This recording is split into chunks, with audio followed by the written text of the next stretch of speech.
Shalom, selamat pagi buat kita semua. Selamat datang buat teman-teman sekalian dalam rangkaian acara online Youth Conference dengan tema Shake the World with the Word. Dan acara ini kita sudah mulaikan pada tadi malam, tanggal 27 Oktober, dan akan berlangsung sampai dengan pada hari Minggu, tanggal 31 Oktober. Sangat besar harapan kami agar teman-teman boleh bergabung di tiap sessionnya, dan juga boleh mengundang teman-teman yang lain untuk bergabung dalam rangkaian acara online Youth Conference dengan tema Shake the World with the Word. Oke, pada saat ini kita akan meminta tuntunan Tuhan, dan kita akan berdoa. Mari kita sama-sama berdoa. Kita berdoa. Allah Bapa yang bertakhta di dalam kerajaan sorga, kami mengucap syukur, berlimpah terima kasih Tuhan atas berkat penyertaan Tuhan di dalam kehidupan kami sampai saat ini. Kami mengucap syukur Tuhan untuk kasih setia Tuhan yang selalu baru di tiap pagi. Dan pada saat ini ya Tuhan, kami akan memulaikan kegiatan kami, pembahasan kami, kiranya Tuhan memberkati masing-masing kami agar setiap firman, setiap doa yang kami layangkan kepadamu ya Tuhan, itu dapat mengangkat iman pengharapan kami untuk lebih hari, lebih dekat kepada Tuhan. Memberkati semua partisipan dan juga Pastor Justin Kim yang sebentar akan membagikan firman-Mu. Biarlah Tuhan memberkati masing-masing kami agar Tuhan dapat bekerja dalam kehidupan kami pribadi lepas pribadi. Terima kasih banyak ya Tuhan. Di dalam nama Yesus kami sudah berdoa. Amin.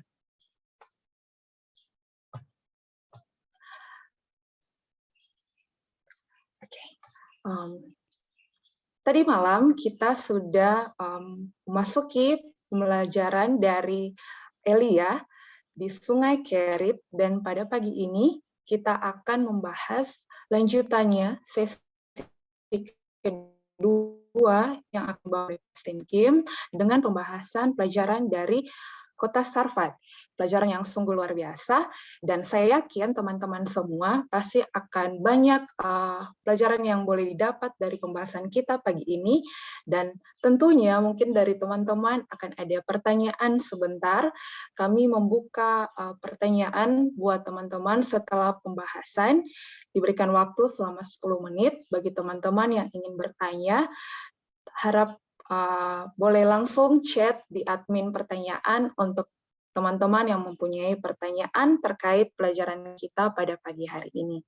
Dan pada saat ini, kami serahkan kepada Pastor Justin Kim untuk membawakan pembahasan pelajaran dari Kota Sarfat.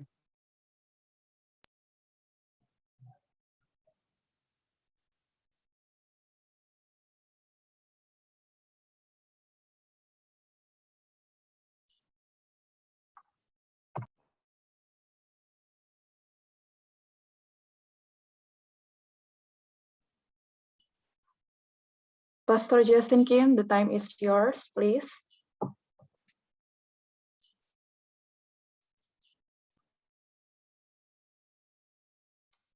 Well, good evening, everybody.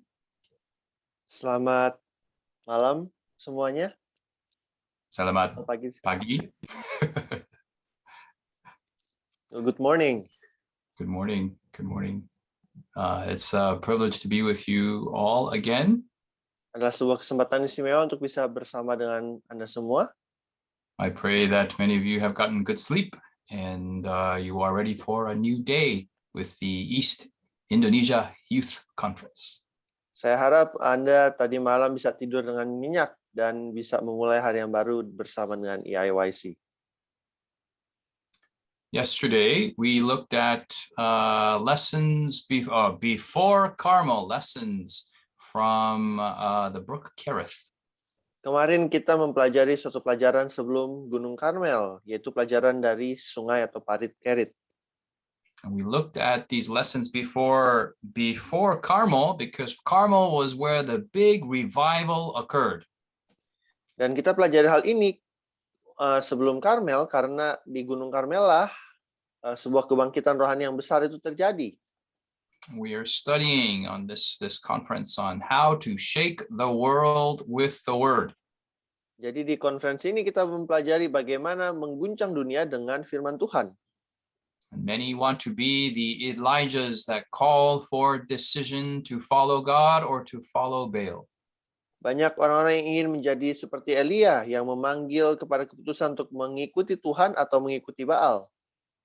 We know that the story of Elijah also parallels last day events. Dan kita tahu juga bahwa cerita Elia ini adalah paralel dari apa yang akan terjadi di akhir zaman. We have a kingly state power, Ahab, who marries pagan religion, and they come together. Kita memiliki negara yang dilambangkan oleh Ahab yang menikah dengan kekuasaan agama yang dilambangkan oleh Isabel dan mereka bergabung. And once they are together, they persecute God's people. Dan ketika mereka bergabung, mereka akan menganiaya umat Tuhan. And for 3.5 years, God's people are in the wilderness. Dan untuk 3,5 tahun, umat Tuhan akan berada di wilderness itu di padang gurun.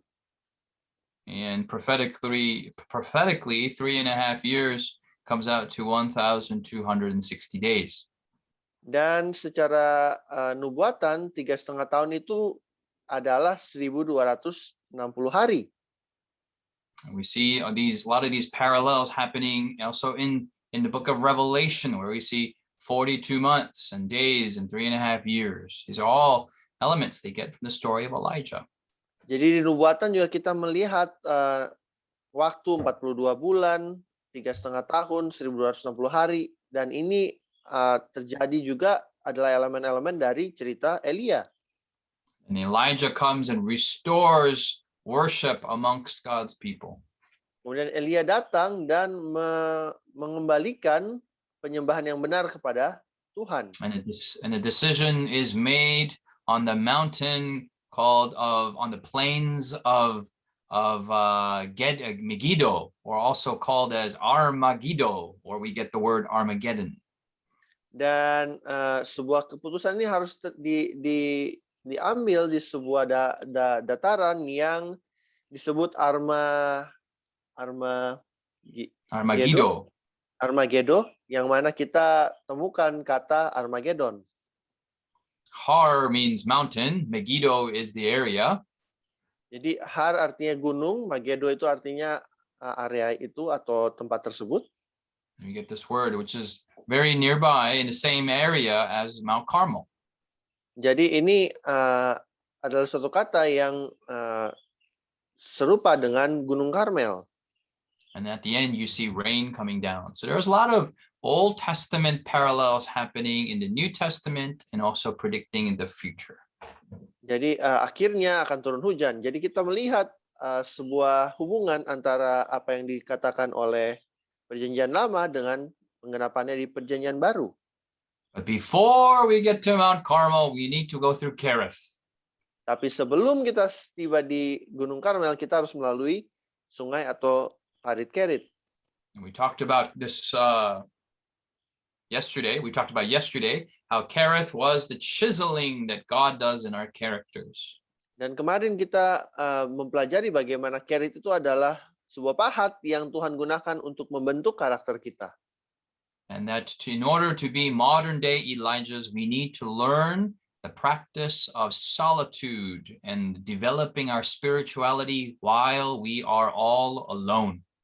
Dan kita mempelajari bagaimana untuk mempelajari menikmati kesendirian, bagaimana kita bisa menikmati sebuah hubungan dengan Tuhan ketika kita masih sendiri. So today we're going to continue that study. I ask that you open to 1 Kings chapter 17. Jadi hari ini kita akan melanjutkan pelajaran ini. Saya minta teman-teman semua untuk membuka buku 1 Raja-Raja pasal 17. Chapter 17 of 1 Kings, verse 8. 1 Raja-Raja 17 ayat yang ke-8. Before we start, let's have a word of prayer. Let's pray. Sebelumnya mari kita berdoa. Gracious Father, as we open your holy word, Bapa di surga, ketika kami membuka firman-Mu yang suci, we ask for the Holy Spirit kami memohon Roh Suci, Roh to Kudus, lead us into truth. untuk menuntun kami ke dalam kebenaran. We ask that you speak to our hearts in a way that only you can speak. Berbicaralah kepada kami dengan cara yang mana hanya Engkau saja bisa berbicara. We pray in Jesus' name. Kami Amen. berdoa di dalam nama Yesus. Amin. Amen. Let's go to chapter 17, verse 8. Jadi mari kita buka pasal 17 ayat 8. In part 1, we looked at chapters almost 1 through 16 to look at the kings of Israel. Yes? Jadi kemarin di bagian 1 kita melihat dari pasal 1 sampai 16 bagaimana raja-raja Israel. And the context tells us where we are at. Dan konteksnya menceritakan kepada kita di mana posisi kita. Verse 8, the Bible says, then the word of the Lord came to him. Di ayat 8, maka datanglah firman Tuhan kepada Elia. It's very interesting. Whenever Elijah is supposed to move, he hears from the word of the Lord. Jadi sangat menarik. Kapanpun Elia harus berpindah, dia mendengar firman Tuhan. Later on in chapter 19, Elijah is confronted by a threat from Queen Jezebel. Jadi nanti di pasal 19, Elia itu dihadapkan dengan ancaman dari Isabel. And he does not wait for the word of the Lord. Dan dia tidak menunggu firman dari Tuhan. And he gets into a lot of trouble later on. Dan dia akhirnya jatuh ke dalam banyak masalah nantinya itu. And he needs to learn to hear the word of the Lord all over again. Dan akhirnya dia harus belajar kembali dari awal bagaimana caranya untuk mendengarkan firman Tuhan. But in chapter 17, verse 8, he was waiting in the brook Kerith until it dried up. And even after it dried up, he still waited for the word of the Lord. Tapi di pasal 17 ayat 8, dia sedang menanti di sungai atau parit Kerit. Dan meskipun parit itu sudah kering, dia masih menunggu untuk mendengarkan firman Tuhan. And the Bible says in verse 9, arise, go to Zarephath, which belongs to Sidon. Stay there, and behold, I have commanded a widow there to provide for you. Ayat 9, bersiaplah pergi ke Sarfat yang termasuk wilayah Sidon, dan diamlah di sana. Ketahuilah, aku telah memerintahkan seorang janda untuk memberi engkau makan. Very interesting there. It says for Elijah to go to Zarephath, which belongs to Sidon. Sangat menarik karena Elia disuruh untuk pergi ke Sarfat yang termasuk di wilayah Sidon. Where have we seen the area of Sidon before? Di mana kita sudah pernah melihat Sidon sebelumnya? If you recall from our last meeting, the city of Sidon was mentioned in chapter 16. Jadi kalau Anda melihat di pasal sebelumnya, di pasal 16, Sidon itu, kota Sidon itu terdapat di pasal 16 dari buku 1 Raja-Raja. Chapter 16, verse 31. Jadi pasal 16 ayat 31. 31, it says that Ahab married Jezebel, the daughter of Ethbaal, king of the Sidonians. Dikatakan bahwa Ahab menikahi Isabel, yaitu anak Ethbaal, raja orang Sidon. And sometimes God has a sense of humor.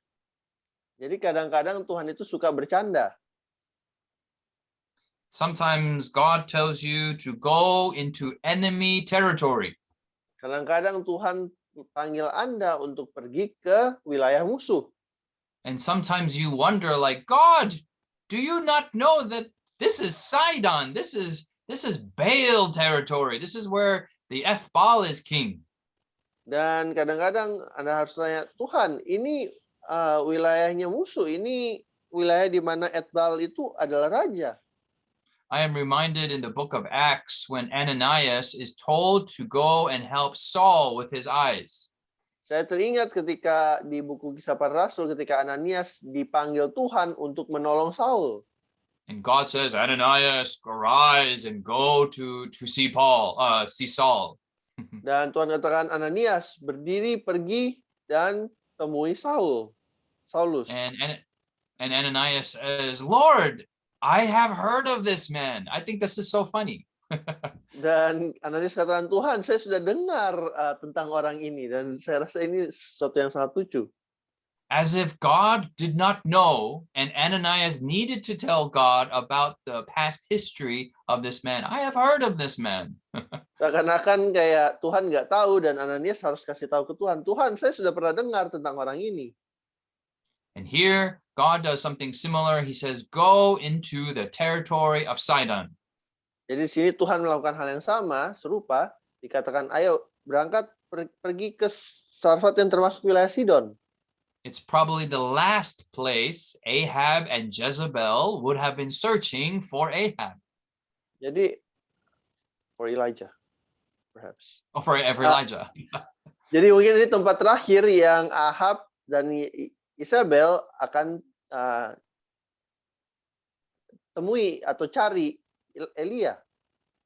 Yeah, United States was looking for Osama bin Laden for many years. Jadi Amerika Serikat itu mencari Osama bin Laden selama bertahun-tahun. Starting with President Bush and all the way through President Obama's administrations, they were looking. This Osama bin Laden was public enemy number one. Jadi dari Presiden George Bush sampai Obama itu mereka coba cari Osama bin Laden, itu sepertinya musuh nomor satu mereka. They searched for him all throughout Iraq and all throughout Pakistan, all throughout Afghanistan. Jadi mereka cari seluruh Irak, di seluruh Pakistan, seluruh Afghanistan. Where would be the last place that the CIA and the military would be looking for Osama bin Laden? Jadi tempat mana kira-kira tempat terakhir yang akan mereka cari untuk menemukan Osama bin Laden? It would be shocking if Osama bin Laden was in Washington, D.C. the whole time. Akan sangat mengejutkan kalau ternyata Osama bin Laden itu udah ada di Washington DC selama ini.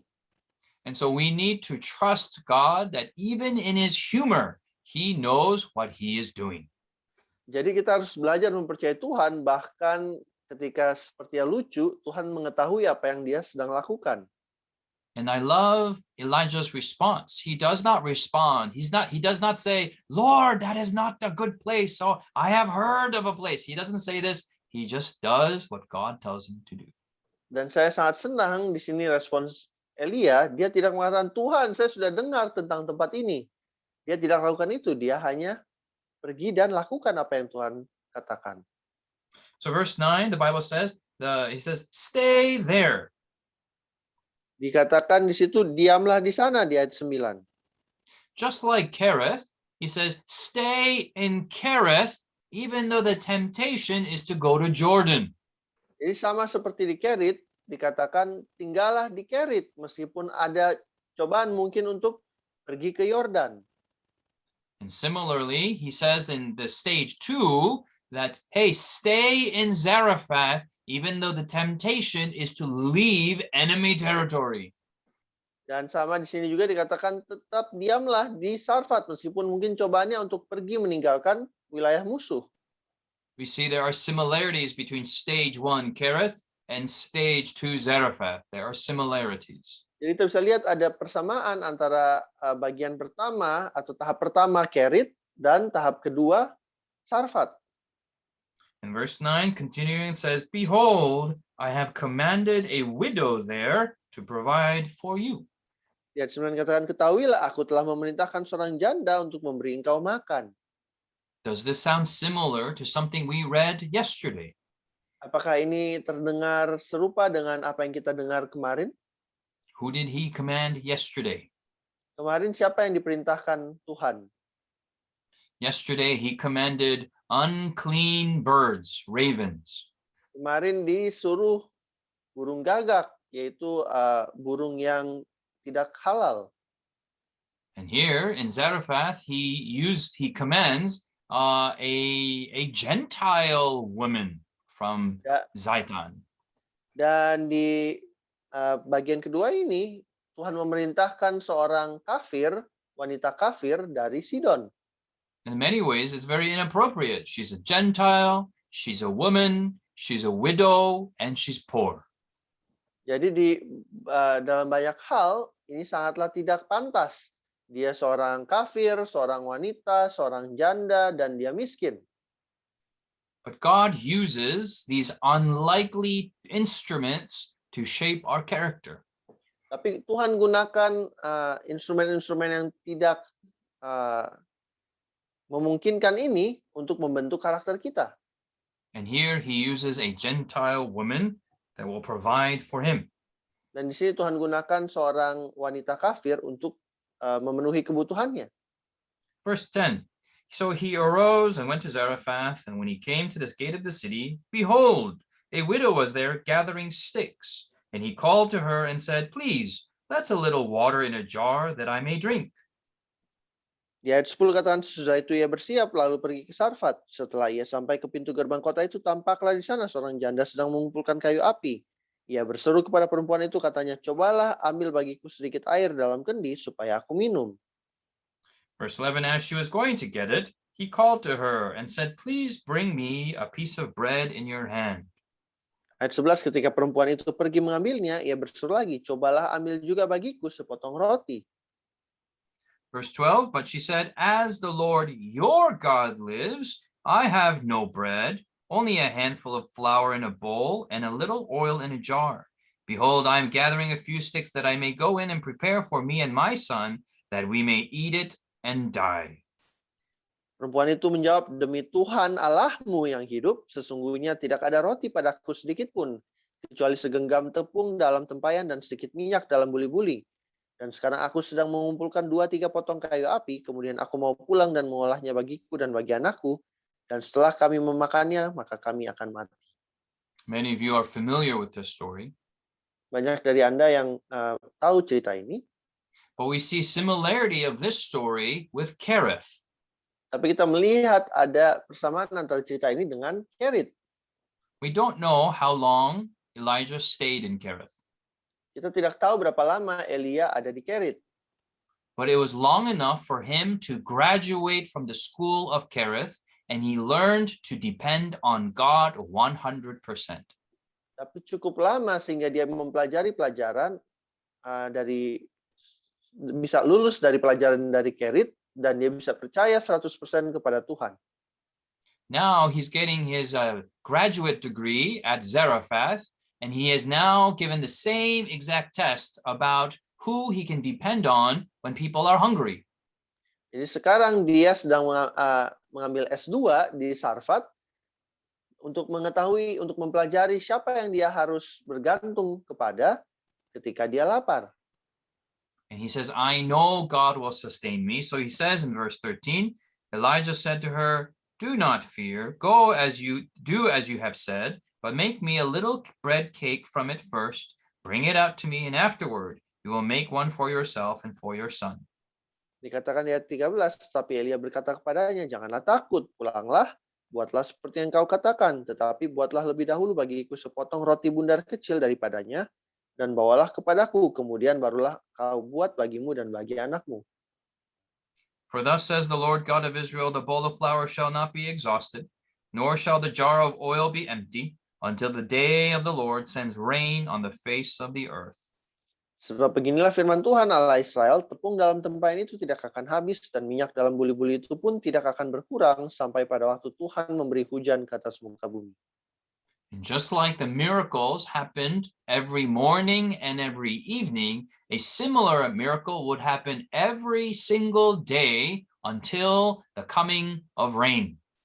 Sebagaimana mujizat yang terjadi di Kerit setiap pagi dan petang, demikian juga di sini ada mujizat yang terjadi setiap hari sampai hujan datang.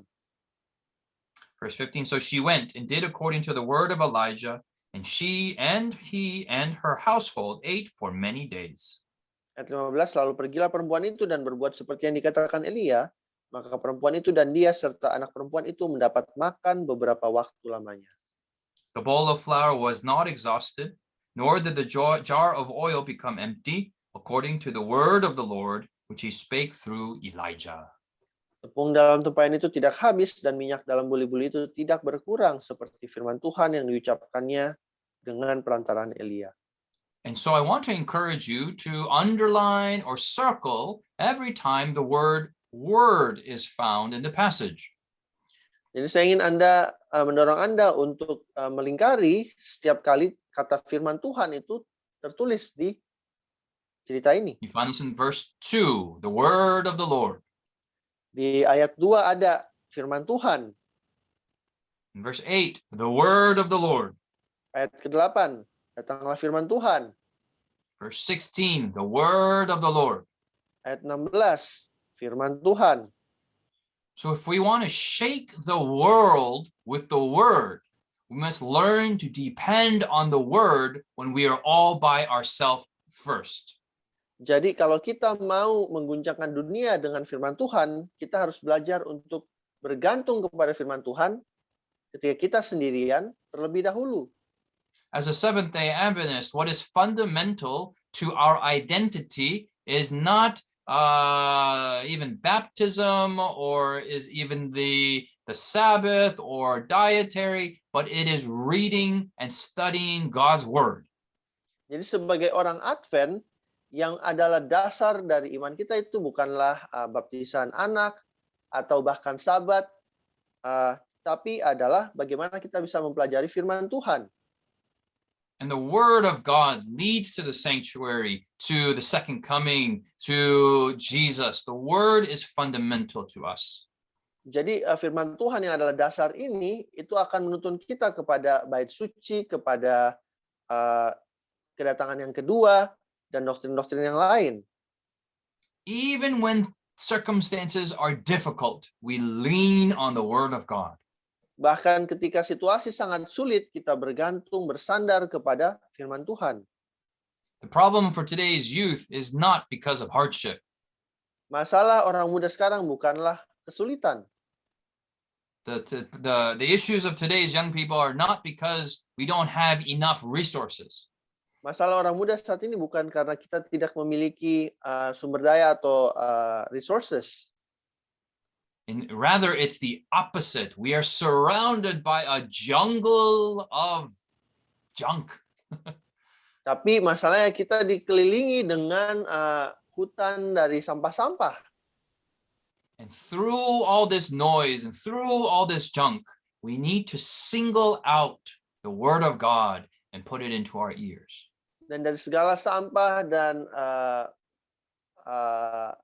keributan yang ada di sekitar kita, kita harus bisa memilih untuk mendengarkan firman Tuhan. There are different levels of encountering the word. Jadi ada banyak level untuk bagaimana kita bisa berhubungan dengan firman Tuhan. First one is listen to it. Yang pertama adalah mendengarkan firman Tuhan. You get some expensive earphones like Brother Kevin and put it into your ears and you listen to the word of God. Jadi Anda mungkin beli earphone yang mahal dan Anda dengarkan firman Tuhan. When you're driving, when you're on the bus, when you're cleaning your house, you want to listen to the word of God. Ketika Anda menyetir atau ketika Anda ada di bus atau ketika Anda membersihkan rumah, Anda mau mendengarkan firman Tuhan. Second level is to read with your eyes. Tingkat kedua atau tahap kedua adalah Anda mau membaca itu dengan mata Anda. You all have our cell phones. Instead of looking at social media, instead of reading our Kindle or reading or looking over, emails, we should be reading the word of God all the time. Kita punya HP daripada kita browsing sosmed atau kita baca Kindle atau baca hal-hal yang lain, lebih baik kita membaca firman Tuhan. Third level. Level ketiga. We should be reading it out loud. Kita baca dan ucapkan. Our generation's problem is not reading, but we read so much online that we skim very quickly. Skim.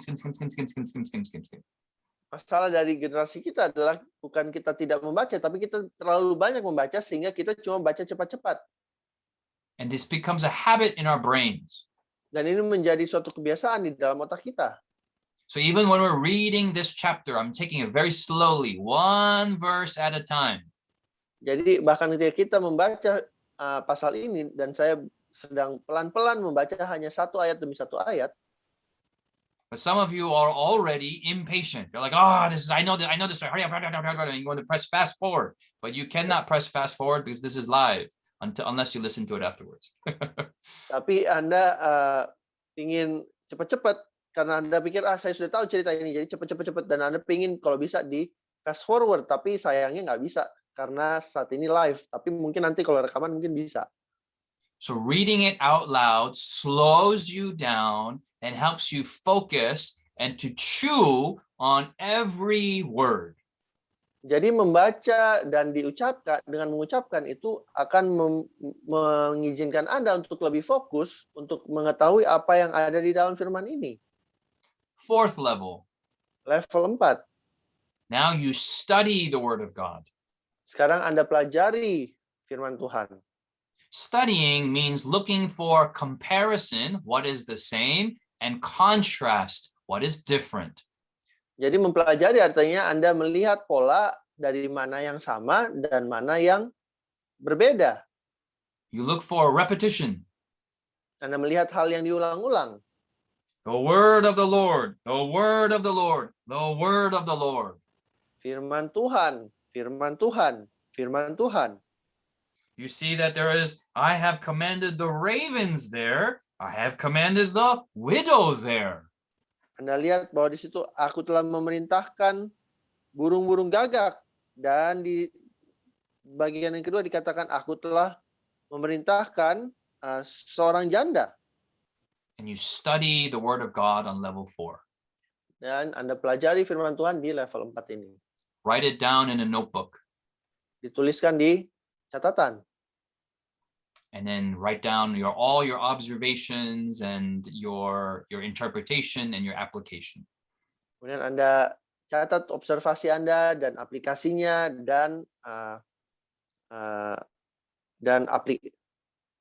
observasi, Observation, prinsip, interpretation, dan and application. aplikasinya. Yeah. Level 5 is now you share it with somebody. You must either preach or teach or counsel and share with them what you have learned. Jadi level 5 itu Anda harus bagikan dengan orang lain. Entah Anda berkhotbah atau Anda memberikan nasihat atau Anda ceritakan kepada orang lain. We do not wake up and all of a sudden we become Mount Carmel Elijah's preaching for decision. It doesn't happen. Jadi kita nggak semua tiba-tiba suatu hari bangun, kemudian kita berkhotbah seperti di Gunung Karmel untuk mengajak orang-orang untuk mengambil sebuah keputusan. It is when God blesses in small, when we are faithful with God's blessing in small ways, that God continues to expand bigger and bigger and bigger, and we slowly rise up to the opportunity and get to Carmel someday. Jadi adalah ketika kita mengambil kesempatan-kesempatan kecil dan kita setia dalam perkara-perkara kecil ini, di mana Tuhan membangun kita dan mempersiapkan kita untuk pengalaman Karmel suatu hari. We see the lesson that he learned in Kerith, he passed the test in Zarephath. Dan kita lihat bahwa pelajaran yang dia pelajari di Kerith, dia bisa lalui juga di Sarfat. What he learned, he taught to a widow, and then they both survived and dependent on God's word instead of anything else for food. Apa yang dia pelajari di Kerith, akhirnya dia bagikan kepada janda di Sarfat ini, dan mereka berdua bisa hidup, melanjutkan kehidupan mereka, bergantung pada firman Tuhan untuk bisa hidup. But now the test expands. Tapi sekarang tesnya berkembang lagi. Let's see what happens. Verse 17. Ayat 17.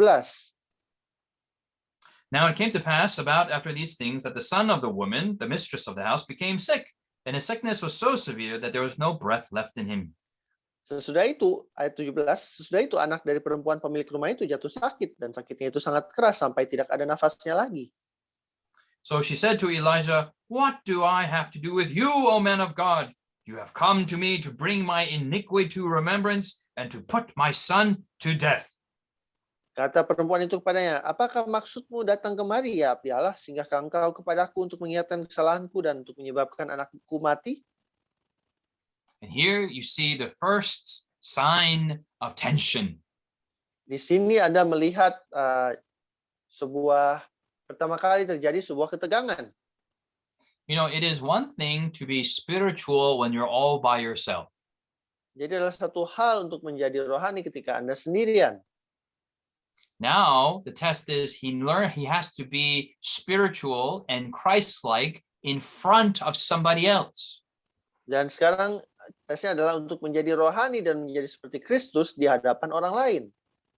When I was single, I thought I was part of the 144,000. Ketika saya masih sendiri, saya pikir saya adalah bagian dari 144,000 itu. I would wake up at early in the morning. Saya akan bangun pagi-pagi benar. I would pagi-pagi, that's morning. Oh, it's early. Okay. So I would wake up early in the morning, I would pray, I would drink my veggie smoothie juice, and I would be reading the Bible, memorizing, and then it was only 6 o'clock by that time. Jadi pas masih sendirian saya akan baca Alkitab pagi-pagi, terus minum smoothie sayur-sayuran saya, dan bisa meditasi, hafalkan Alkitab, dan baru jam 6. I would go out and memorize the Bible, Genesis, Exodus, Leviticus, and then go pass out glow tracts and preach an evangelistic series. And then it was 7 o'clock, and then I would have breakfast by that time. Saya akan pergi keluar, bagi-bagi traktat, mungkin khotbah segala macam, dan makan pagi, dan baru jam 7. And one of your questions, I felt holy. I was like, oh, and the angels are with me, and light is coming out of my hands. Dan saya merasa, wah, sepertinya suci sekali, dengan malaikat sepertinya bersama-sama dengan saya. In some ways, it is easier to be spiritual when you are all by yourself. Dan di beberapa hal lebih mudah untuk menjadi rohani ketika Anda sendirian. I remember when I got my first roommate. Saya ingat ketika saya dapat roommate pertama saya. And he said, I'm going to wake up at 6 o'clock to do my devotions. Saya katakan, saya mau bangun jam 6 untuk bisa renungan pagi. And I said, my selfishness got all competitive. I was like, well, I'm going to wake up at 5 o'clock to do my devotions. Dan kepentingan diri saya sendiri sepertinya ingin kompetitif. Saya katakan, saya mau bangun jam 5 pagi. And then he said, I'm going to do my devotions at 4 o'clock. Dan dia katakan, saya akan renungan pagi jam 4 pagi. And he said, well, I'm going to do mine at 3 o'clock. Dan saya katakan, saya mau bangun jam 3. And I said, well, you know what? I'm not going to sleep. I'm going to do devotions all night. Saya katakan, saya nggak akan tidur. Saya akan renungan sepanjang malam. Do you understand how even though the action is good, your motivation for doing it is selfish because you're in front of somebody else? Jadi Anda mengetahui bahwa meskipun mungkin apa yang Anda akan lakukan itu bagus, tapi motifnya itu tidak baik karena Anda dihadapkan dengan orang lain. So we also have another competition. I'm going to be a vegetarian.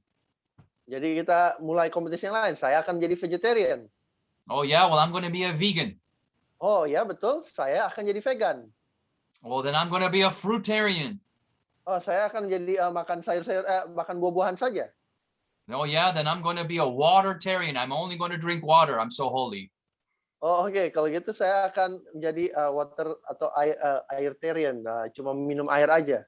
Karena saya you're going to be a watertarian? Then I'm going to be an oxygenarian. I'm only going to breathe all my nutrients that God gives me. Kalau mau jadi watertarian, saya akan menjadi airtarian atau ya cuma akan menghirup udara saja yang Tuhan berikan kepada saya. For those of you who are single, learn to be with God while you are single. Jadi bagi Anda yang masih sendirian, belajarlah untuk bersama dengan Tuhan ketika Anda masih sendiri. But there are some of you who are married. Tapi ada beberapa dari Anda yang sudah menikah. Or you're living with your family members. Atau Anda tinggal bersama dengan keluarga Anda. You have brothers and sisters, parents, or roommates that you live with.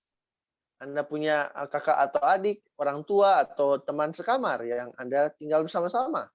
And they know you, and they know how you really are when the door is closed. Dan mereka mengenal kamu dan mereka tahu bagaimana kamu ketika pintu itu tertutup. And so the second level test is not to be a Christian when you're by yourself, is to be godly and Christ-like when you're living with someone and behind the scenes, they still know that you are a man or woman of God. Jadi level kedua adalah bagaimana hidup ketika bersama dengan orang lain dan mereka tahu apakah Anda itu adalah seorang pengikut Tuhan atau tidak. And there'll be these moments that provoke you, that trying to get some reaction out of you, and they poke you. Dan akan ada waktu-waktu di mana mereka akan mencoba kerohanian Anda, dan mereka akan coba untuk tusuk-tusuk Anda. And what happens is every morning you have your cup. Dan yang terjadi adalah setiap pagi Anda memiliki botol air minum Anda. and you fill it with something. Dan Anda isi itu dengan sesuatu. But other people, they do not know what is inside. Tapi orang lain mereka tidak tahu apa yang ada di dalam. But they only know what is inside if they poke you. Tapi mereka cuma bisa tahu apa yang ada di dalam jika mereka tusuk-tusuk kamu. And they push you. Dan mereka dorong kamu. And they say, are you come to remember my sin? Dan dikatakan, apakah maksudmu datang untuk mengingatkan kesalahanku? And if this is full of selfishness and anger, what happens? What is spilled out when you push? Out comes out anger and impatient words. Dan apa yang terjadi kalau itu diisi dengan kepentingan diri dan dengan kemarahan? Ketika itu didorong, yang akan tumpah keluar adalah kemarahan. But if you fill it with Jesus, when someone provokes you, what comes out? Out comes kindness, patience, and Christ-likeness. Dan tapi kalau itu isinya adalah Yesus, apa yang terjadi ketika orang dorong itu? Yang akan terjadi adalah yang keluar adalah kesabaran, keramahan, dan hal-hal yang seperti Kristus. This woman says in verse 18, what have I to do with you, O man of God? You have come to bring my iniquity to remembrance. And she's attacking this man. Ayat 18, kata perempuan itu kepada Elia, apakah maksudmu datang kemari, abdi Allah, sehingga engkau kepadaku untuk mengingatkan kesalahanku dan untuk menyebabkan anakku mati? Jadi dia sedang mengetes kesabaran Elia. Apakah dia melawan balik? Does he fight back? He doesn't. Does he say, do you know who I am? I'm a man of God. Come here. And does he punch her back? What does he? Does he retaliate? What does he do? Apakah dia membalas perkataan-perkataan kasar itu? Apakah dia katakan, tidak tahukah kamu siapa saya? Saya ini abdi Allah. Kemudian dia pukul wanita itu. Verse 19, Verse 19, he says, give me your son. Ayat 19 kata Elia kepadanya, berikanlah anakmu itu kepadaku. And he took him up from her bosom and carried him up to the upper room where he was living and laid him on his own bed. Verse 20, he called to the Lord and said, Oh Lord, my God, have you also brought calamity to the widow with whom I am staying by causing her son to die? Then he stretched himself upon the child 3 times and called to the Lord and said, Oh Lord, my God, I pray to you, let this child's life return to him. Elia mengambilnya dari pangkuan perempuan itu dan membawanya naik ke kamarnya di atas dan membaringkan anak itu di tempat tidurnya. Sesudah itu ia berseru kepada Tuhan, katanya, ya Tuhan Allahku, apakah engkau menimpakan kemalangan ini atas janda ini juga, yang menerima aku sebagai penumpang dengan membunuh anaknya? Lalu ia menganjurkan badannya di atas anak itu 3 kali dan berseru kepada Tuhan, katanya, ya Tuhan Allahku, pulangkanlah kiranya nyawa anak ini ke dalam tubuhnya. Here, the Elijah does not retaliate, does not speak impatiently, but merely prays to God for the healing of the child. Di sini Elia tidak membalas, dia tidak melakukan hal yang tidak menyenangkan, tapi dia berdoa kepada Tuhan. Not when you are alone, tidak ketika Anda sendirian, but when you are attacked. Tapi ketika Anda diserang. When people provoke your faith in your spirituality, how do you react? Ketika orang memprovokasi Anda akan imanmu dan apa yang kau percayai, bagaimana cara Anda merespon? That is the level 2 lesson to learn before Carmel. Itu adalah tahap 2 atau level 2 pelajaran yang harus dipelajari sebelum Gunung Karmel. To find out if a pastor is a really good pastor, you don't ask the pastor or his church, but you ask his wife. Untuk tahu sebuah orang pendeta apakah dia seorang pendeta yang baik, Anda tidak tanyakan kepada gerejanya, tetapi tanyakan istrinya. In order to find out if your boyfriend or girlfriend is a really good Christian or not, you don't ask their mother or father, you ask their brother or sister who lives in the same room with them. Untuk bisa tahu apakah pacarmu itu seorang yang baik, jangan tanya kepada orang tuanya, tapi tanyakan kepada kakak dan adiknya yang tinggal sama-sama dia di ruang yang sama, di kamar yang sama. What happens to the story? You find out in verse 22, the Lord heard the voice of Elijah, and the life of the child returned to him and revived. Elijah took the child and brought him down from the upper room into the house, gave him to his mother, and Elijah said, "See, your son is alive." Tuhan mendengarkan permintaan Elia itu dan nyawa anak itu pulang ke dalam tubuhnya sehingga ia hidup kembali. Elia mengambil anak itu, ia membawanya turun dari kamar atas ke dalam rumah dan memberikannya kepada ibunya. Kata Elia, "Ini anakmu, ia sudah hidup." And this is where you find in verse 24, this is the apex. You want to underline verse 24. Dan ini berikutnya ayat 24, inilah titik utamanya. Anda Then ingin the garis woman bawahi ayat 24. Sorry. Then the woman said to Elijah, "Now I know that you are a man of God, and that the word of the Lord in your mouth is true. Now I know." Kemudian kata perempuan itu kepada Elia, "Sekarang aku tahu bahwa engkau abdi Allah dan firman Tuhan yang kau ucapkan itu adalah benar. Sekarang aku tahu." Even under persecution, even under anger, Elijah leans on God, and even his roommate, this widow, she knows that he is a man of God. Bahkan ketika disiksa atau dianiaya atau berada di bawah tekanan, Elia bergantung pada firman Tuhan, dan sekarang teman sekamarnya wanita janda ini mengetahui akan firman Tuhan ini. I thought I was part of the 144,000, Saya pikir saya bagian dari 144.000, but then I got married, kemudian saya menikah. and my wife showed me sides of myself that I did not know even existed. Dan istri saya menunjukkan kepada saya bagian dari saya yang bahkan saya tidak tahu kalau hal itu ada. We got into situations where I was forced to be, I was tempted to be impatient and angry and selfish, and all these things that were inside my heart I didn't know came out at that time. Saya ditempatkan di situasi-situasi di mana saya dicobai untuk menjadi tidak sabar, untuk menjadi tidak ramah, dan hal yang tidak saya ketahui ada sebelumnya. Not just me, but also my wife. In being married to me, she thought she was perfect when she was single, but after she got married to me, she's like, "Man, she is selfish, and she got angry and impatient." And learning to be with another sinner is one of the hardest things on this earth, but God allows it for sanctification purposes. Dan bukan hanya saya, tapi istri saya juga. Dia pikir sebelumnya dia sudah sempurna, tapi dia juga dicobai untuk tidak sabar, untuk tidak ramah. Dan ini semua terjadi untuk sebuah proses penyucian. Like two rocks, they were rubbing against each other, and there's a lot of friction and a lot of sand coming out. But at the end, you have two shiny rocks. Seperti dua batu yang bergesekan, yang harus bergesekan dengan kasar, tapi ada nanti bagian-bagian yang akan jatuh sehingga dia menjadi mengkilap akhirnya. And after some time, my wife and I thought we were perfect, and we said, "Now we are part of the 144,000." Dan akhir setelah beberapa waktu, saya dan istri saya berpikir, oke, kita sudah sempurna, sekarang kita berdua sudah bagian dari 144.000.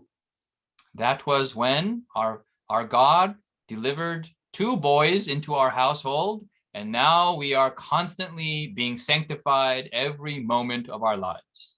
Itu terjadi hingga akhirnya Tuhan mengizinkan dua orang anak laki-laki datang ke rumah kami, dan akhirnya kami harus menjalani proses penyucian ini setiap hari di dalam kehidupan kami. Children and marriage do not make you happy. Jadi anak-anak dan pernikahan itu tidak membuat Anda senang. Children are the most naturally selfish beings in the universe. Anak-anak itu adalah oknum yang paling mementingkan diri secara alami di seluruh dunia ini. Babies do not care about you. Bayi-bayi tidak peduli tentang Anda. If you're hungry, kalau Anda lapar, if you're tired, kalau Anda capek, if you're dying, kalau Anda sudah sekarat, they don't care. Mereka tidak peduli. They just think about themselves. Mereka hanya memikirkan tentang diri mereka sendiri. But because of them, Tapi karena mereka, we understand the heart of God better. kita mengerti hati Tuhan lebih baik. And children do not provide happiness, but they are God's instruments for holiness. Jadi anak-anak itu tidak membawa kebahagiaan, tapi mereka adalah alat Tuhan untuk membuat untuk penyucian. And holiness leads to happiness. Amen. Dan penyucian ini akan menuntun kepada kebahagiaan. And so we understand how God, because we love our selfish sons, how God could love selfish beings like me and my wife and all of you. God is so merciful to all of us. Jadi karena kita belajar untuk mengasihi anak kita yang mementingkan diri, kita mengerti bagaimana Tuhan mengasihi kita semua yang suka mementingkan diri juga. Elijah passed test number 2. Jadi Elia berhasil lulus dari tes nomor 2. And now he was ready to shake the world with the word. Dan sekarang dia siap untuk mengguncang dunia dengan firman Tuhan. He learned to be in front of God all by himself, Dia belajar untuk bisa berdiri di hadapan Tuhan sendiri, to stand up for God no matter who is watching. untuk berdiri di hadapan Tuhan, tidak peduli siapa yang melihat. But he also learned in a second test to love other selfish people. Tapi di tes yang kedua juga dia belajar untuk mengasihi orang-orang yang mementingkan diri. And even under provocation, even under persecution, to love God and to love man. Bahkan ketika diprovokasi atau berada di bawah tekanan, dia belajar untuk berdiri di hadapan Tuhan dan di hadapan sesamanya. And these two foundations were the preparation for the Carmel revival experience. Dan dua pengalaman ini mempersiapkan dirinya untuk pengalaman kebangkitan rohani di Karmel. How many of you want to say, Lord, I need help? Berapa banyak dari Anda yang akan katakan, Tuhan, saya membutuhkan bantuan. I am in stage 1, Kerith, and I need help to learn to be with you all alone. Saya di tahap 1 Kerit dan saya harus belajar bagaimana bersama dengan Tuhan sendirian. Or maybe you're saying, Lord, I need help. I'm in Zarephath. Atau Anda mungkin berkata, Tuhan, saya butuh bantuan, saya ada di Sarfat. I am living with such annoying people. Saya hidup bersama dengan orang-orang yang menyebalkan. Help me to be a Christian in front of them. Tolong saya supaya bisa menjadi seorang Kristen di hadapan mereka. You know, Zarephath means boiling. Anda tahu Sarfat itu artinya mendidih. So Kerith is chiseling, Zarephath is boiling. Jadi Kerit itu adalah sebuah pahat, tapi Sarfat adalah tempat di mana itu mendidih. You know, in many religions of Asia, many people pray that God removes suffering. Anda tahu di banyak tempat di Asia, banyak orang berdoa supaya Tuhan melenyapkan penderitaan. But many times, not all the time, but many times, suffering is the tool God uses for holiness. Tapi banyak kali, bukan selalu, tapi banyak kali, penderitaan ini adalah alat yang Tuhan berikan untuk penyucian. So how many of you want to pray not to remove the suffering, but for strength to get through the suffering? Jadi berapa banyak yang ingin berdoa bukan untuk menghilangkan penderitaan, tapi untuk supaya bisa maju melewati penderitaan ini. Because you will become more like God as a result, because Jesus went through the suffering for our glorification. Karena kita semua akan karena kita akan melewat wait, can you come again? Sorry, once more. That Jesus, he Karena endured Yesus through the suffering juga melalui penderitaan ini for our glorification, for our salvation. Untuk keselamatan kita. And so how many want to say, Lord, help me? Jadi berapa yang ingin katakan, Tuhan tolong bantu aku? Let's pray together. Mari kita sama-sama berdoa. Father, bless each of my brothers and sisters. Bapak tolong berkati setiap saudara-saudari saya. And on that day, may all of us be found on Mount Carmel on the right side. Dan pada hari itu kiranya kami semua ditemukan di Gunung Karmel di sisi yang benar. For those of us in Kerith, Lord, help us to get to Zarephath. Bagi kami yang masih di Kerit, tolong kami untuk bisa tiba di Sarfat. For those of us in Zarephath, help us to get to Carmel. Bagi kami yang sudah di Sarfat, bantu kami untuk bisa tiba di Karmel. Lord, but may all of us shake this world with your word. Tapi kiranya kami semua bisa mengguncangkan dunia dengan firman-Mu. We pray this in Jesus' name. Saya berdoa di dalam nama Yesus. Amen. Amin.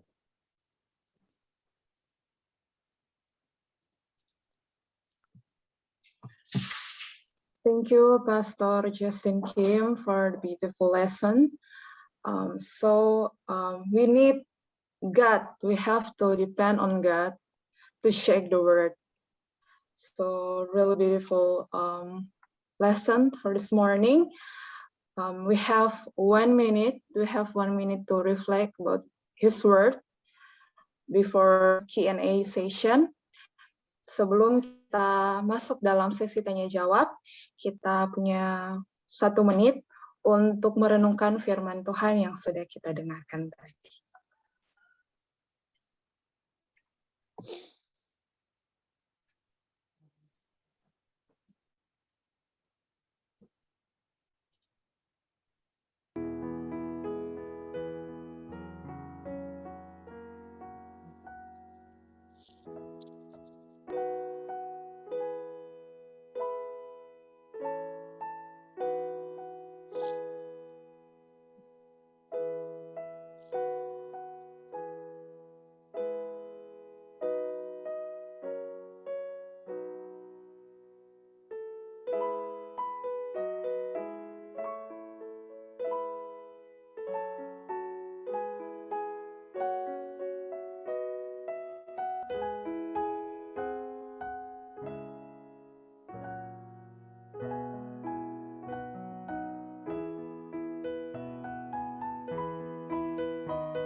Puji Tuhan, pada saat ini kita masuk dalam sesi pertanyaan. Sesi pertanyaan bagi teman-teman yang memiliki pertanyaan, boleh raise hand, boleh di-unmute untuk mic-nya, atau bagi teman-teman yang punya pertanyaan, boleh juga chat ke admin pertanyaan.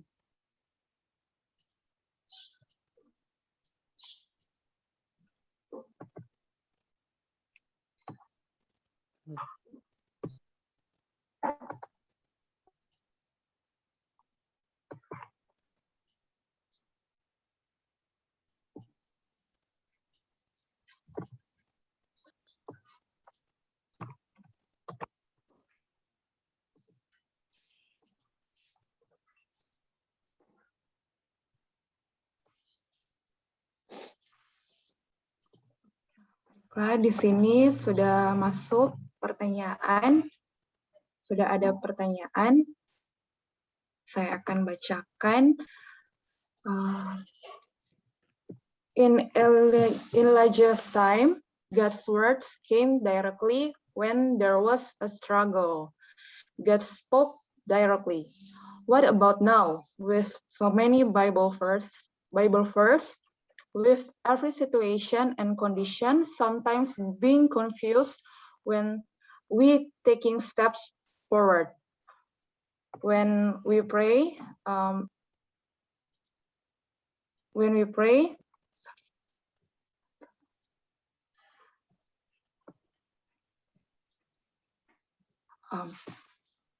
when we pray, when we ask God for guidance through prayer and through read the Bible, is it okay to do that? And then how to deal with people who are like how to deal with people like the widow that believe.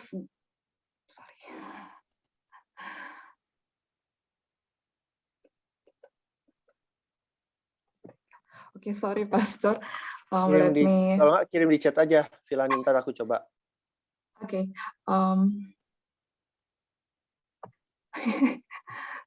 Sorry.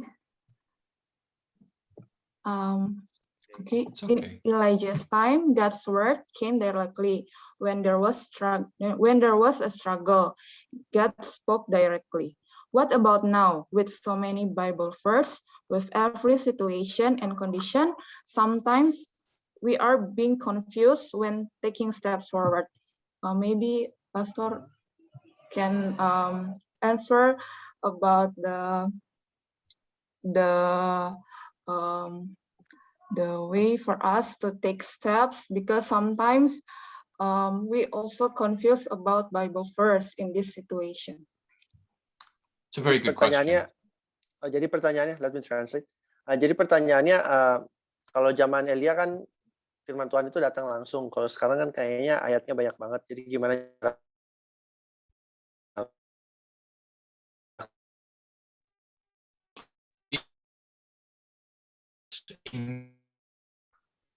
Jadi Alkitab ini bukanlah sebuah buku mistis. It is a mystical.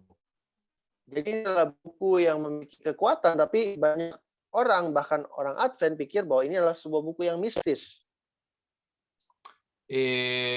So let me give a story, Fanny, that people make a mistake about the Bible. Saya akan coba berikan sebuah cerita bagaimana Tuhan itu menyalahgunakan Alkitab. They said, "Oh God, who should I pray? Who should I marry? Please help me to find out who I should marry."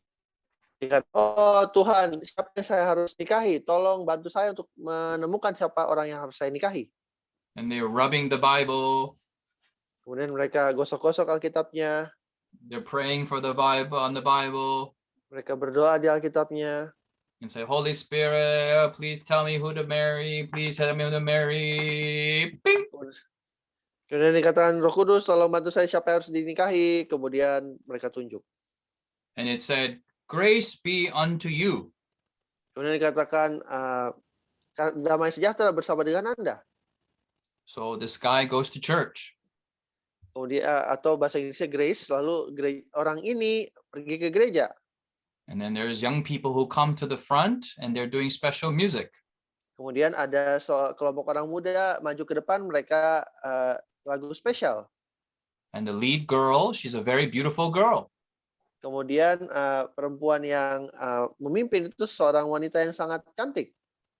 And she says, hello, good morning everybody for worship. My name is Grace. Kemudian dikatakan, oh selamat sahabat semua yang hadir di sini, nama saya Grace. And he says, oh, this is the Bible has told me she's my wife. That is my wife. Kemudian dia kata, kita sudah katakan ini, dia itu calon istriku, dialah yang akan jadi istriku. Because the Bible says, grace be to you. Karena Alkitab katakan grace atau kasih karunia itu menyertai Anda. Now this is humorous. This is humorous, but there are many Christians and many Adventists who read the Bible this way. Mungkin ini lucu, tapi banyak orang Kristen, banyak orang Advent yang membaca Alkitab seperti ini. There's another story of a man who says, oh God, tell me your will, and then like they just, and they did the same thing.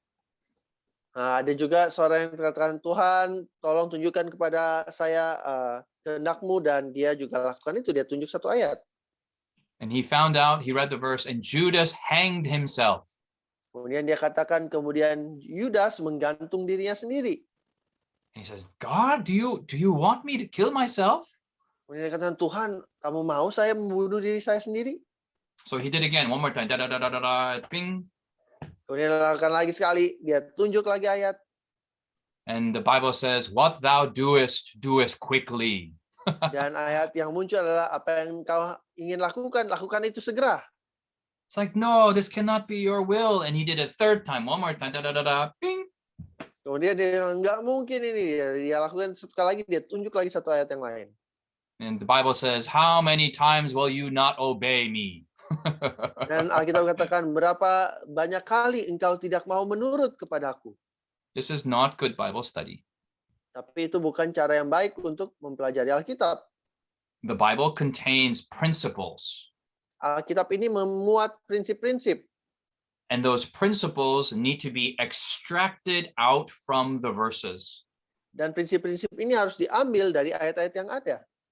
Sometimes the verse is the principle. Kadang-kadang ayat itu adalah prinsipnya. Sometimes the principle is diffused through the story. Kadang-kadang prinsip-prinsip ini disebarkan di dalam ceritanya. Or sometimes the principle is found in the theology of the text. Tapi kadang-kadang prinsip itu ada di dalam teologi dari ayat-ayatnya. So if I want to get married, Jadi kalau saya mau menikah, and there's one girl who's a Seventh-day Adventist, and she's a godly, pretty girl, dan jika ada satu orang perempuan, orang Advent yang takut akan Tuhan dan menarik, and there's another girl who's not a Seventh-day Adventist, but a very nice Christian person.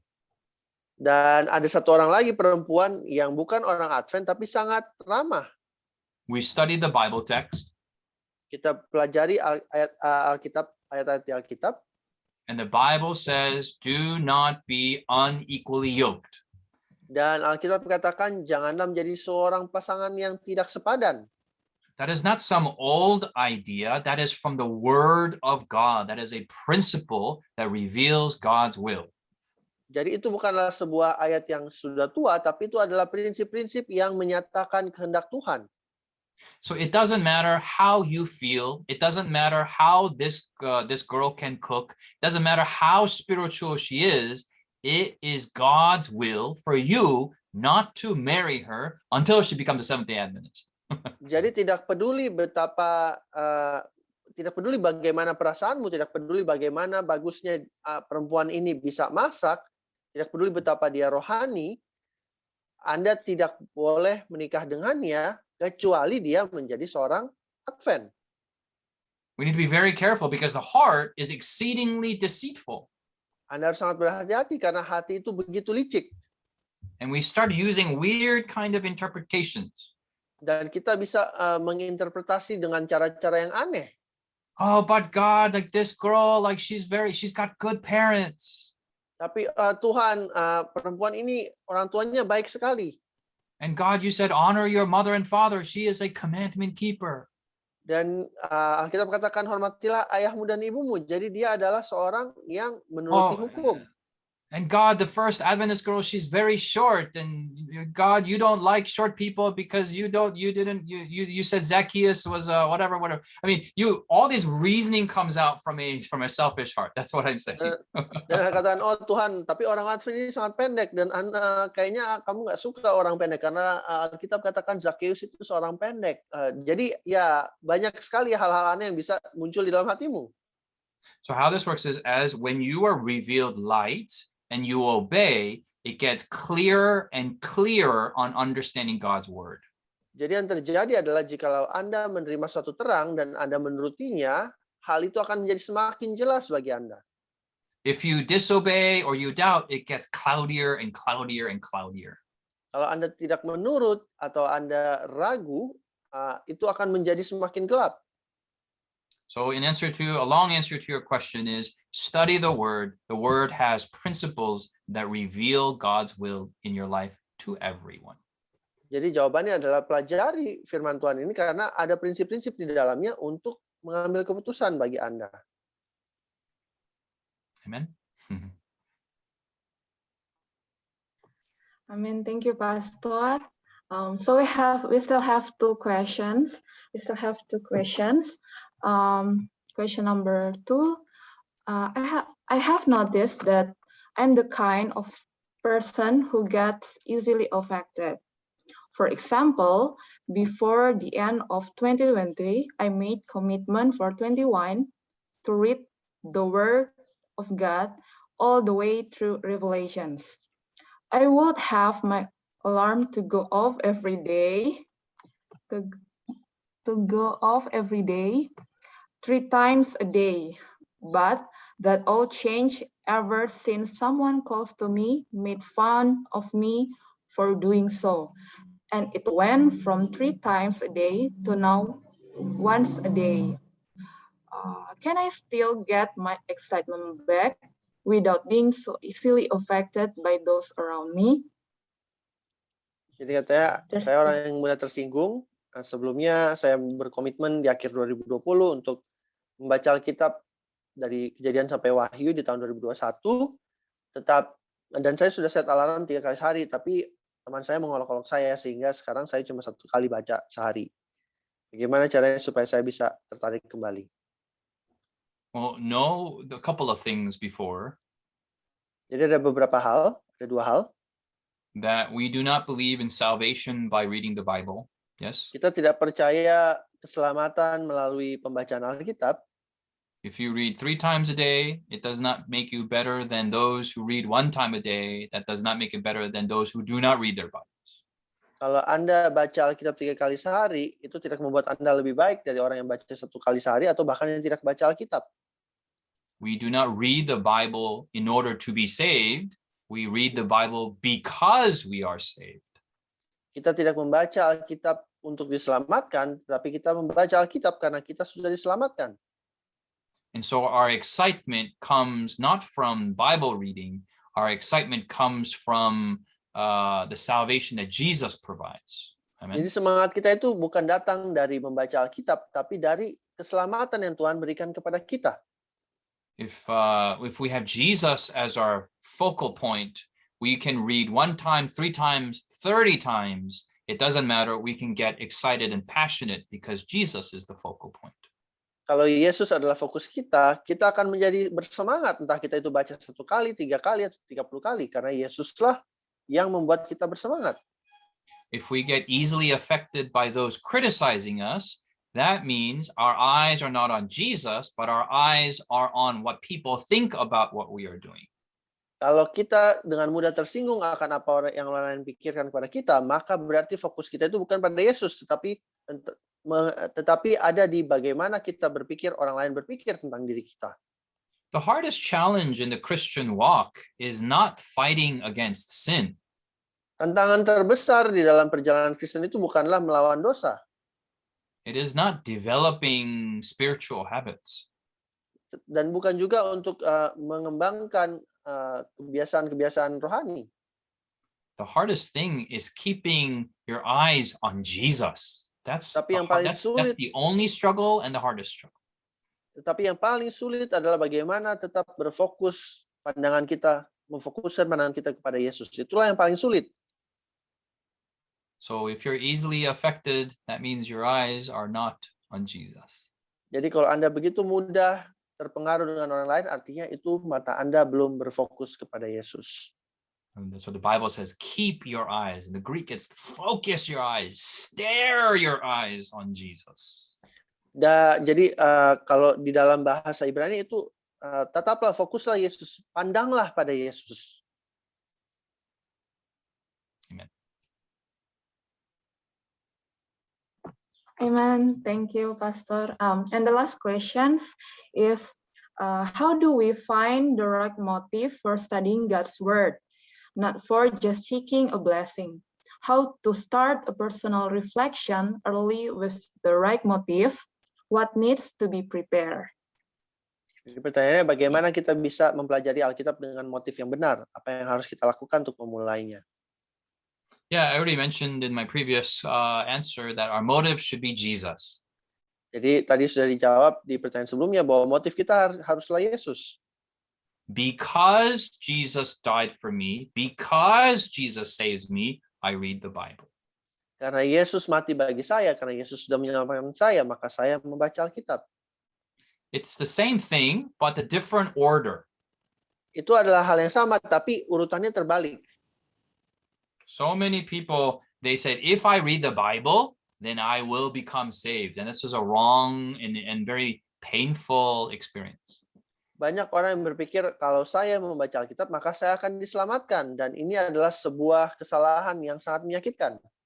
And there are many Christians and many Adventists who know a lot about the Bible, but they do not know Jesus. And that's something very sad.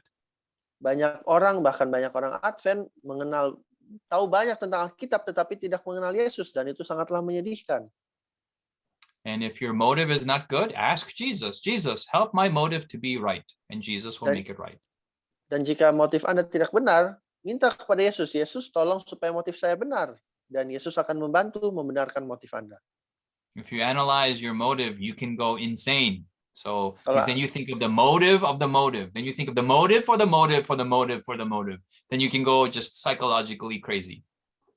Karena kalau Anda mencoba untuk menganalisa motif Anda sendiri, Anda akan cepat menjadi gila. Karena Anda akan berpikir, apa motif dari motif saya? Atau bahkan apa motif dari motif saya? Dan Anda akan menjadi gila. Terima kasih. Thank you, Pastor, for beautiful and clear answer for every questions. So before I ask Pastor to lead us in closing prayer, maybe Pastor can give us some closing statement. I would encourage all of you to take the word very seriously. Saya mendorong Anda semua untuk menganggap serius firman Tuhan. That the world is waiting for Indonesian young adults to take the gospel seriously, and the world needs Indonesian missionaries. Karena dunia ini menunggu untuk umat-umat Tuhan yang mengambil firman Tuhan dengan serius, dan mereka membutuhkan misionaris Advent.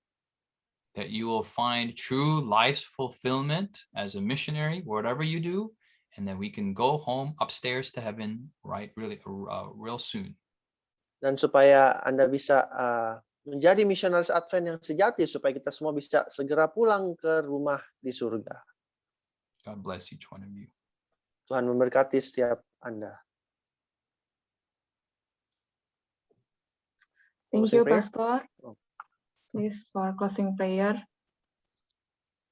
Father in heaven, may your smile be upon each of our young people. Bapa di surga, kiranya senyummu bisa menjadi bagian dari kami semua. Lord, bless their families, their parents, their houses. Berkati keluarga, orang tua, dan rumah mereka masing-masing. Bless their studies, their finances, their health. Berkati pendidikan mereka, keuangan mereka, kesehatan mereka. Lord, we even ask that you find the appropriate spouses for their lives, if that be according to your will. Bahkan kami berdoa bahwa mereka bisa menemukan pasangan hidup yang sesuai dengan kehendak Tuhan. But Lord, change all of us to be active agents for the kingdom of God. Tapi Tuhan, ubahlah kami semua supaya bisa menjadi agen-agen aktif bagi kerajaan-Mu. Shake our hearts that we may shake the world with the word. Gugah hati kami, Tuhan, supaya kami boleh mengguncang dunia dengan firman-Mu. In Jesus' name. Di dalam nama Yesus. Amen. Amin. Thank you, Pastor. Before we end our session today, ada beberapa pengumuman. Kita semua tetap terundang untuk boleh bergabung dalam rangkaian online youth conference pada sesi yang ketiga sebentar malam. Sebentar malam dimulai jam 7 malam sampai dengan jam 8:30 waktu Indonesia Tengah. Jam 6 dimulai jam 6 waktu Indonesia Barat dan jam 8 waktu Indonesia Timur. Dan untuk sebentar malam juga akan ada pembahasan yang sangat menarik dengan judul Our Need for Revival, kebutuhan kita untuk kebangunan, yang akan dibawakan oleh Rain Clement dari Army of Youth Asia. Oke, demikian untuk pengumuman. Kami tetap mengundang buat teman-teman untuk tetap hadir dalam rangkaian online youth conference, dan juga teman-teman boleh mengundang teman-teman yang lain untuk boleh join dalam acara yang sangat menarik ini. Kiranya Tuhan Yesus memberkati kita untuk selama-lamanya. Amin. Terima kasih.